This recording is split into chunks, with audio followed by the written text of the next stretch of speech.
বিরাট অতএব বিদ্যুৎ সংকট সৃষ্টি হয় এর সম্পূর্ণ দায়ভার সরকারকে নিতে হবে এবং বাংলাদেশ পল্লী বিদ্যুতায়ন বোর্ডকে নিতে হবে।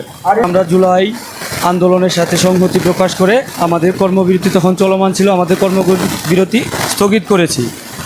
এর পরবর্তীতে যখন জুলাই বিপ্লবের পর নতুন সরকার গঠিত হলো, তখন আমরা আবার আমাদের আন্দোলনের কর্মসূচি ঘোষণা করেছিলাম ঢাকা আমাদের বিআরইবি বোর্ডের সামনে। তখন আমাদের দেশের রাজনৈতিক দল এবং সুশীল সমাজের আহ্বানে, যেহেতু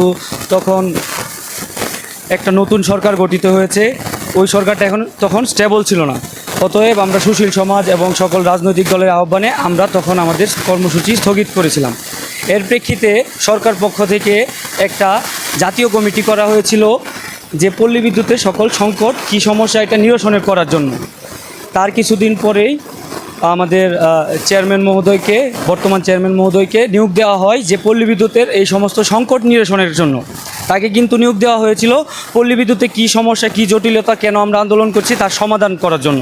কিন্তু তিনি আমাদের উপর কী করলো, তিনি তার একচেটিয়া মিলিটারির যে রুলস বলতে গেলে তা আমাদের উপর প্রয়োগ করতেছে, আমাদের অন্যায়ভাবে বদলি করতেছে।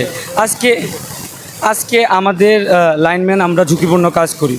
আমাদের রুলস হচ্ছে আমরা এক জেলার ভিতর এক উপজেলা থেকে আরেক উপজেলায় বদলি হব, কিন্তু আমাকে হয়রানিমূলকভাবে কাজের স্বার্থ দেখিয়ে আমাকে 500-700 কিলোমিটার দূরে বদলি করা হয়েছে। এখন আমার প্রশ্ন হচ্ছে, ওখানে এরকম কি কাজ আটকে আছে যেটা আমার জন্য আটকে আছে, আমি না গেলে হবে না?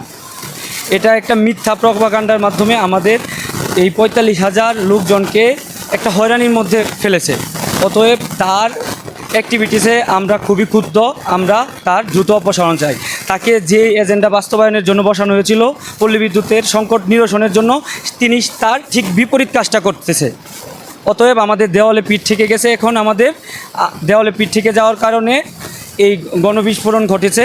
এই ঢাকার মাটিতে আমরা নিরবিচ্ছিন্ন বিদ্যুৎ সেবা চালু রেখে 5 দিনের মতো আমরা আন্দোলন চালিয়ে যাচ্ছি। তবে আমি একটা কথা বলতে চাই, নিরবিচ্ছিন্ন বিদ্যুৎ চালু রাখার স্বার্থে যতটুকু লোকবল প্রয়োজন তারা স্টেশনে আছে এবং সেখান থেকে আমাদের ঢাকায় চলমান আন্দোলনের প্রতি তারা সংহতি প্রকাশ করেছে।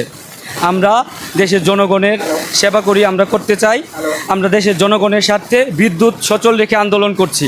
তবে আমি একটা কথা বলতে চাই, সরকার যদি এটা দ্রুত কর্ণপাত না করে, যদি আমাদের এই দাবি দেওয়া সম্পর্কে হস্তক্ষেপ না করে, আমরা কঠোর থেকে কঠোর আন্দোলনের ডাক দিব। এতে করে যদি কোনো বিভ্রাট অথবা বিদ্যুৎ সংকট সৃষ্টি হয় এর সম্পূর্ণ দায়ভার সরকারকে নিতে হবে এবং বাংলাদেশ পল্লী বিদ্যুতায়ন বোর্ডকে নিতে হবে।